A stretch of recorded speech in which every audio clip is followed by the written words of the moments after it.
Hai anak-anakku semuanya, gimana kabar kalian hari ini? Bu Indah harap kalian selalu dalam keadaan sehat dan tak kekurangan suatu apapun. Saat ini kita akan belajar masih di dalam mata pelajaran administrasi umum bab yang keempat, yaitu bentuk struktur organisasi.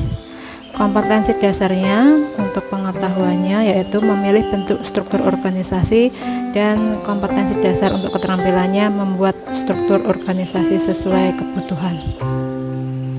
Yang pertama, kita akan mempelajari mengenai pengertian organisasi kantor. Secara etimologi, istilah organisasi berasal dari bahasa Yunani, yaitu organon, atau dalam bahasa Latin organum, yang berarti alat, bagian, anggota, atau badan. Sementara itu, secara definisi, terdapat beberapa ahli yang mengartikan dari pengertian organisasi. Yang pertama, definisi organisasi menurut James D. Money. Menurut James D. Money, dalam bukunya The Principle of Organization, organisasi adalah setiap bentuk perserikatan manusia untuk mencapai tujuan bersama. Yang kedua, menurut Chester E. Barnard. Chester E. Barnard mengemukakan dalam bukunya The Function of the Executive bahwa organisasi adalah suatu sistem mengenai usaha-usaha kerjasama yang dilakukan oleh dua orang atau lebih. Yang ketiga, menurut J. William Schulze, organisasi adalah suatu penggabungan dari orang-orang, benda-benda, alat-alat perlengkapan, ruang kerja, dan segala sesuatu yang bertalian dengannya, yang dihimpun dalam hubungan yang teratur dan efektif untuk mencapai suatu tujuan yang diinginkan. Yang terakhir, menurut Kamus Administrasi. Dalam Kamus Administrasi dinyatakan bahwa organisasi adalah suatu usaha kerjasama dari sekelompok orang untuk mencapai tujuan tertentu. Nah, dari situ dapat kita ambil kesimpulan bahwa organisasi itu memiliki ciri-ciri sebagai berikut.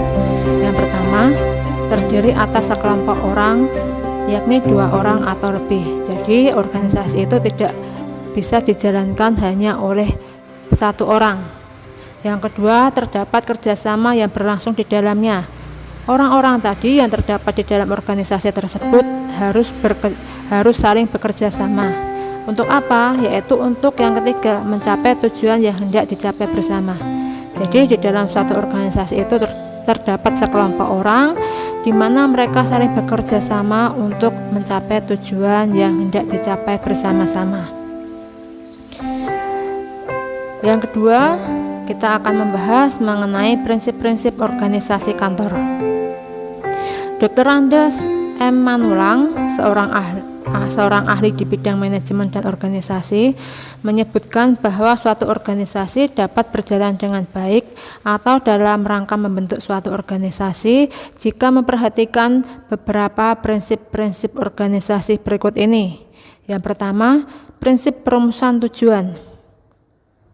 Hal utama yang harus dibuat adalah tujuan yang jelas dari pelaksanaan kegiatan tersebut. Demikian juga dengan sebuah organisasi. Hal pertama yang harus jelas apakah tujuan yang akan dicapai oleh organisasi atau perusahaan tersebut. Bagi sebuah perusahaan, tujuan tersebut dapat berperan sebagai berikut. Pertama, sebagai pedoman arah organisasi itu akan dibawa. 2. Landasan organisasi. 3. Menentukan jenis kegiatan yang akan dilakukan. 4. Menentukan program, prosedur, koordinasi, integrasi, simplikasi, sinkronisasi, dan mekanisasi. Prinsip yang kedua yaitu prinsip pembagian kerja. Di dalam sebuah organisasi, pembagian kerja adalah keharusan atau mutlak. Jadi tidak mungkin semua pekerjaan dilakukan hanya oleh satu orang atau beberapa orang.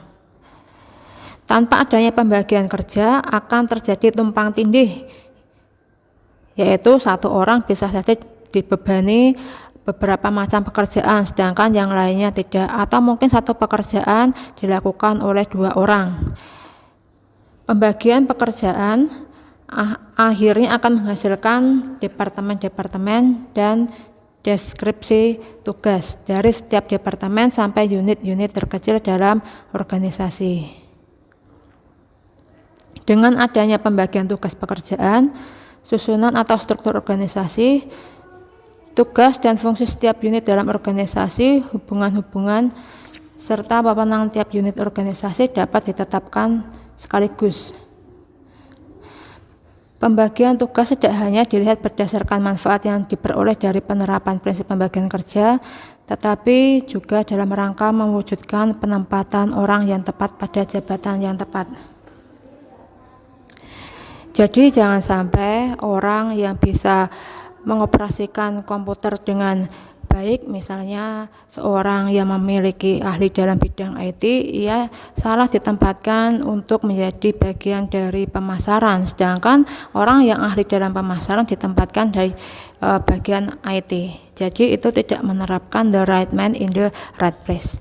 Yang ketiga, prinsip pendelegasian kekuasaan atau wewenang.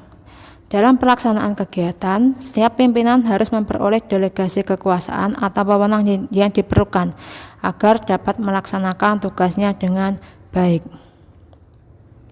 Delegasi kekuasaan merupakan keahlian pimpinan yang penting karena seorang pimpinan dapat melipat gandakan waktu, perhatian, dan pengetahuan yang terbatas.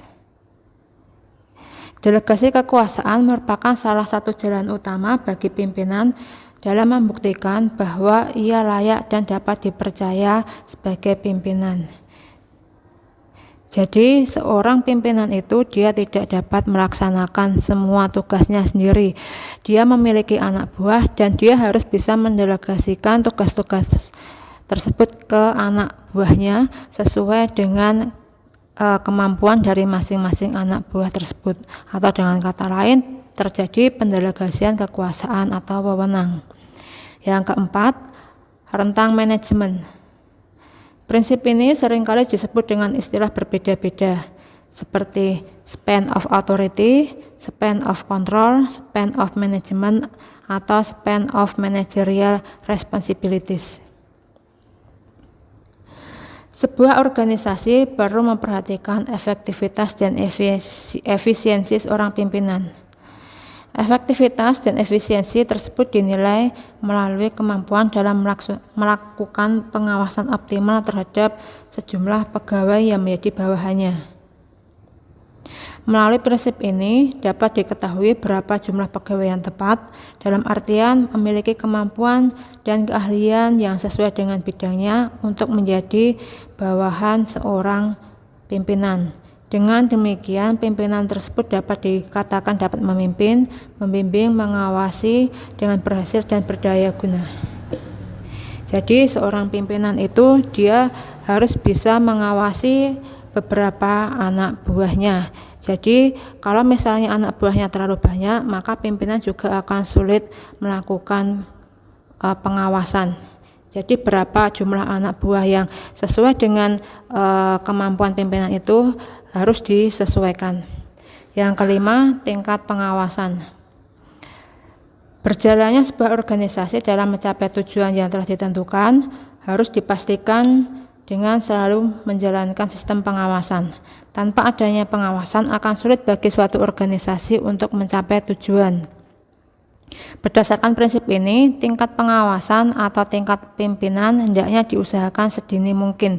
Di dalam suatu organisasi diusahakan agar organisasi dibuat sesederhana mungkin. Jadi di dalam sebuah organisasi pasti ada pengawasan. Kalau misalnya tidak ada pengawasan, maka setiap karyawan atau anak buah mereka akan bekerja dengan seenaknya sendiri. Seorang pimpinan juga harus dapat memberikan pengawasan terhadap anak buahnya sehingga anak buah tersebut dapat berjalan atau bekerja sesuai dengan tujuan apa yang ingin dicapai oleh organisasi tersebut. Yang keenam, kesatuan perintah dan tanggung jawab. Dalam sebuah organisasi, seorang bawahan biasanya mempunyai atasan. Melalui atasan tersebut, ia menerima perintah dan kepada atasan tersebut pula ia memberikan pertanggungjawaban atas pelaksanaan tugasnya. Artinya, seorang bawahan hanya mempunyai seorang atasan. Dengan kata lain, tidak seorang pun dapat melayani dua atasan sekaligus. Yaitu, ketika seorang bawahan dia melayani dua atasan sekaligus, maka dia akan bingung pekerjaan mana atau perintah siapa yang harus dituruti. Jadi idealnya seorang bawahan itu hanya memiliki satu atasan dan dia juga akan bertanggung jawab kepada atasan yang memberi perintah tersebut. Yang ketujuh, koordinasi. Prinsip koordinasi adalah usaha mengarahkan seluruh kegiatan seluruh unit-unit organisasi agar tertuju pada pencapaian tujuan organisasi secara keseluruhan. Adanya pembagian tugas kepada unit-unit kerja terkadang tanpa disadari menimbulkan kecenderungan untuk memisahkan dari tujuan organisasi secara keseluruhan. Untuk itu, koordinasi diperlukan agar terhindar dari konflik dengan mengurangi duplikasi tugas, mengurangi pengangguran, dan memperkuat kerjasama. Nah, itu tadi 7 prinsip-prinsip organisasi kantor. Yang selanjutnya kita akan membahas mengenai struktur organisasi kantor. Berikut ini adalah pengertian struktur organisasi menurut beberapa pendapat para ahli. Yang pertama, Robinson mendefinisikan struktur organisasi sebagai penentuan pembagian dan pengelompokan pekerjaan secara formal. Yang kedua, menurut Ivan Šević mendefinisikan struktur organisasi sebagai proses penentuan keputusan untuk memilih alternatif kegiatan, alternatif kerangka kerja jabatan, proyek pekerjaan, dan departemen. Dengan demikian, keputusan atau tindakan-tindakan yang dipilih ini akan menghasilkan sebuah struktur organisasi. Ketiga, menurut Gibson, menyatakan bahwa struktur organisasi merupakan pola formal kegiatan dan hubungan di antara berbagai sub-unit dalam sebuah organisasi. Yang keempat, menurut Mullins, mendefinisikan struktur organisasi sebagai pekerjaan dan tanggung jawab, aturan kerja dan hubungan, serta jalur komunikasi. Yang kelima, menurut Wagner, Tiga, dan Hollenbeck, mendefinisikan struktur organisasi sebagai jaringan yang relatif stabil dari hubungan antara personel dan tugas dalam membentuk sebuah organisasi. Fungsi atau kegunaan struktur dalam sebuah organisasi antara lain sebagai berikut. 1. Menjelaskan kedudukan seseorang dalam struktur organisasi sehingga mudah melakukan koordinasi di setiap bagian dan fungsi orang yang dipercaya dalam satu organisasi. 2.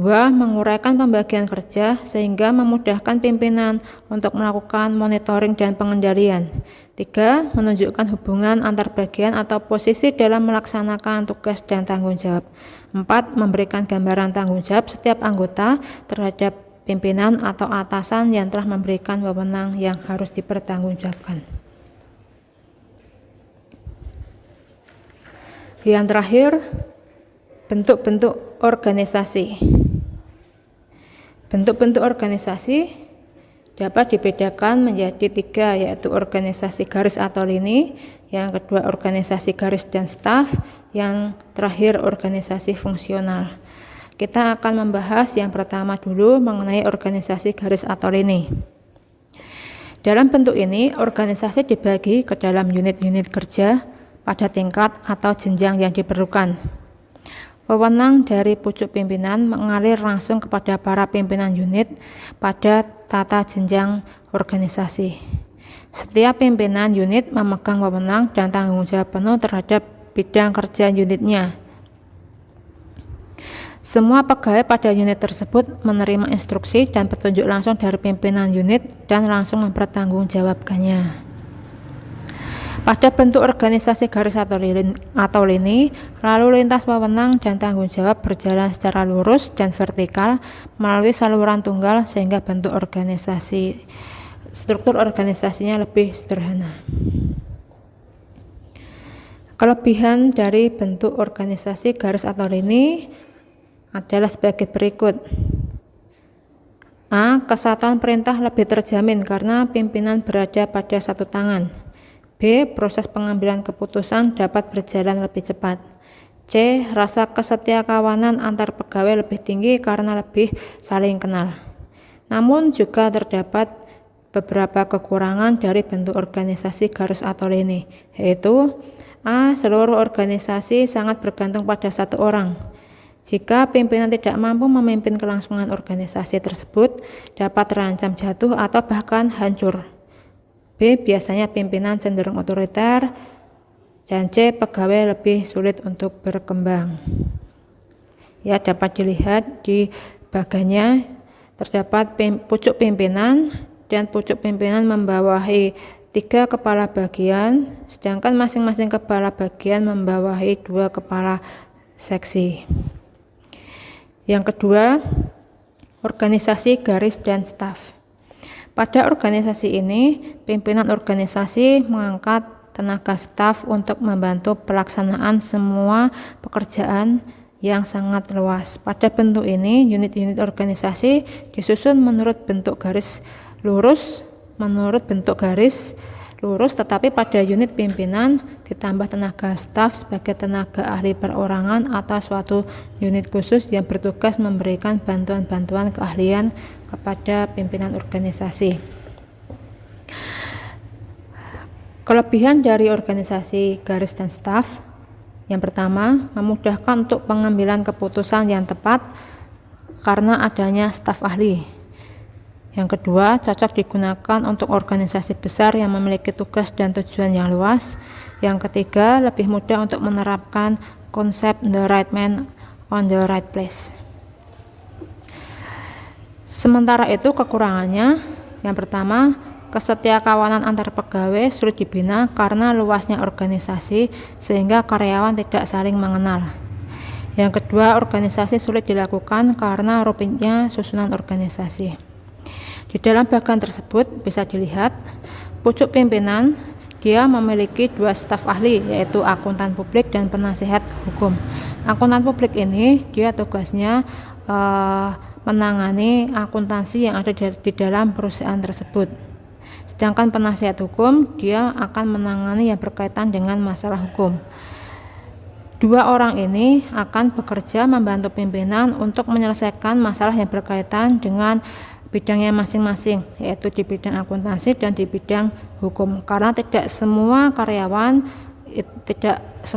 memiliki kemampuan di bidang tersebut, sehingga pimpinan merasa perlu mengangkat orang atau staf khusus untuk menangani hal tersebut. Nah, pucuk pimpinan dia juga membawahi beberapa bagian. Ya, misalnya bagian pemasaran, bagian keuangan, bagian SDM, dan bagian produksi. Setiap bagian ini biasanya dipimpin oleh seorang kepala bagian atau biasa juga disebut seorang manajer. Kepala bagian atau manajer akan membawahi beberapa kepala seksi, bisa 2 seksi. Misalnya bagian pemasaran membawahi 2 kepala seksi. Yang ketiga atau yang terakhir, organisasi fungsional. Pada organisasi fungsional, seorang pimpinan tidak mempunyai bawahan yang jelas. Hal ini karena setiap pimpinan berwenang memberikan perintah kepada setiap bawahan jika ada hubungannya dengan fungsi pimpinan tersebut. Spesialisasi setiap bawahan dapat dikembangkan dan dimanfaatkan semaksimal mungkin, tetapi sulit untuk melakukan tour of duty atau perputaran pekerjaan.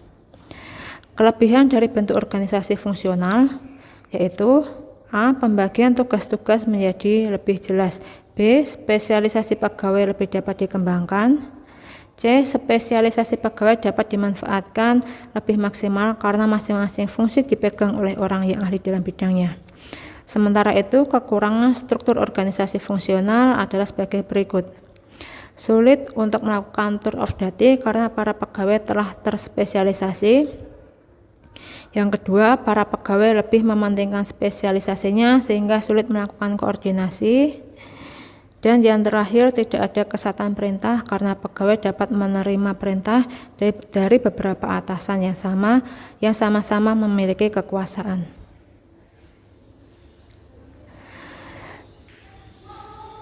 Dapat dilihat di situ di bagian seorang pimpinan, dia akan membawahi beberapa kepala bagian, dan kepala bagian itu dia akan membawahi beberapa proyek.